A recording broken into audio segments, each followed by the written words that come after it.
For today's mini vlog ay nakita ko po ang aming adopted na nawawala.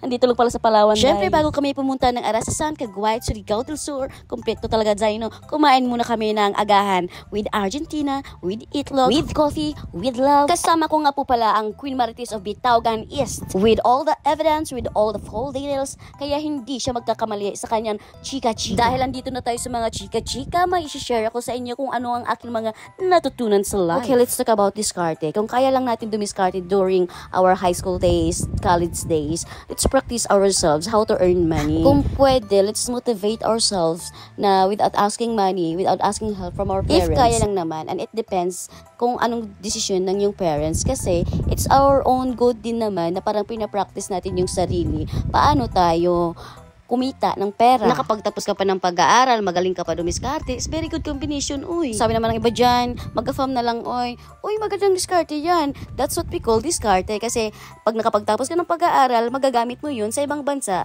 together with your loving husband, di ba? So ngayon, ang love with money, kung ayaw mo maging kahit saging, basta loving, ay hindi na uso yan dyan, mahirap ang buhay ngayon, mahal na ang bigas, hindi tayo makaka-afford ng gatas, kaya love with money, choose that, hindi lang puro love. Okay, sabihin natin, may asawa ka na, afam, pasabog. Gwapa ang yung combination sa yung anak bayan. Advice ko lang, Day, dapat we can earn our own money, buy things for ourselves, and enjoy life independently. Magsalig sa banad, Day, kay para pag magbain na si Jad, Day, okay lang, marunong naman ako kumita ng pera, maglaki pod ko, char lang. Hindi, Day, dapat maganda talagang may sarili ka ding pera, kasi hindi natin alam, ang buhay ay weather-weather lang. Huwag tayong magpakampante, Day, kasi yung naghiwalay nga, yung may mga anak at kasal. So, kaayo, Day, na magbulag mo, na wala kay kapalit sa rejuvenating, kay ato ba na siya puhunan, Day. Di na uso karon is what is beauty if your brain is empty, Day. Di na jud uso na. Kayang uso karon, Day, what is brain if your face is empty. Day, kalikasan, huwag pabayaan, dapat always pretty and sexy and yummy sa paningin ng iyong asawa. Dapat, Day, very productive time management. Kung kailangan isabay ang exercise, healthy diet sa pag-aalaga ng iyong mga anak at asawa,